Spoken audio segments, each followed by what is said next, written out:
A gente movimentar ao vivo a nossa reportagem em São Paulo. Ao longo de 2024, no Brasil, foram registrados mais de 1.500 infecções confirmadas por Mpox. A Beatriz Manfredini tem mais informações para a gente aqui no Jornal da Manhã. Bom dia, Beatriz.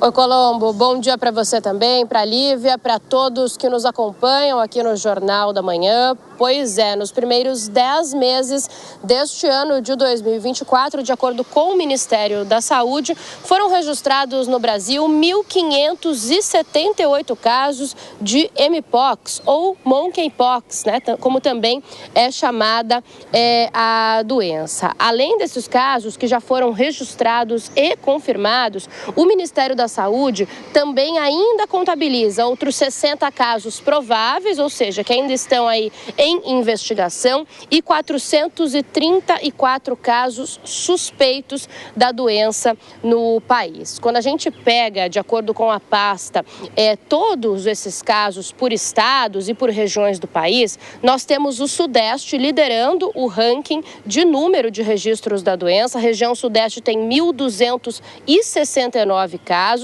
Em seguida, nós temos o Nordeste com 137 casos, Centro-Oeste 97, Sul 61. Entre todos os estados, São Paulo e Rio de Janeiro estão na frente. São os estados que contabilizam o maior número de casos. São Paulo tem 866 e Rio de Janeiro 320 casos, respectivamente. É importante a gente lembrar que a Monkeypox, ela não é uma doença que preocupa só aqui no Brasil, com esses dados que a gente acaba de trazer, mas também preocupa o mundo todo, né? Diversos países, é uma preocupação global. No mês de agosto, a OMS, Organização Mundial da Saúde, declarou emergência pública para Mpox em todo o planeta, né? Em todo o mundo. Vai ter uma reunião agora no próximo dia 22 sobre o assunto.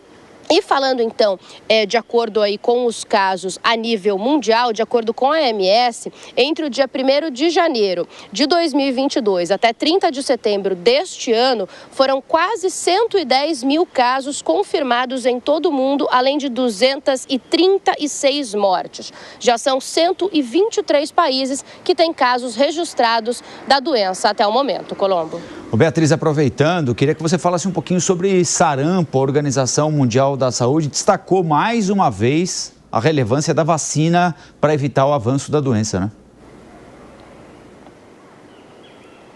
Colombo, a OMS, ela divulgou um estudo que demonstra que as vacinas contra o sarampo salvam cerca de 5 vidas por segundo em todo o planeta, um dado bastante relevante, né? E eles apontam também que a cobertura, né, vacinal contra o sarampo, ela não está adequada em todo o planeta, e por isso a gente vê alguns níveis mais altos da doença dependendo do país. Por exemplo, em 2023, aí dados ainda a nível global, né, de acordo com a OMS, foram mais de 10 milhões de casos da doença registrados, 20% a mais do que 2022. A OMS atribui isso muito, principalmente, à falta da cobertura vacinal completa. Isso porque a vacina contra o sarampo, que está disponível aqui no Brasil, em todas as unidades básicas de saúde, ela é administrada em 2 doses. E os dados demonstram que muita gente, muitas crianças, né, a vacina é recomendada ali para os primeiros anos de vida do bebê, a primeira e a segunda dose,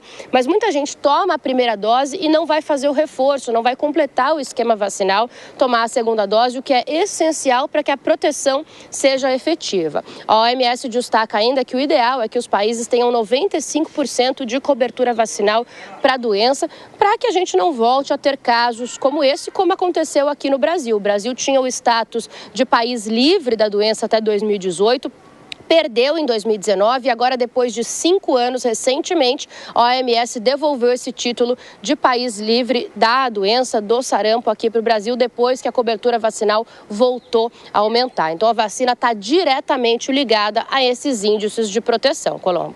Beatriz Manfredini, ao vivo e direto de São Paulo.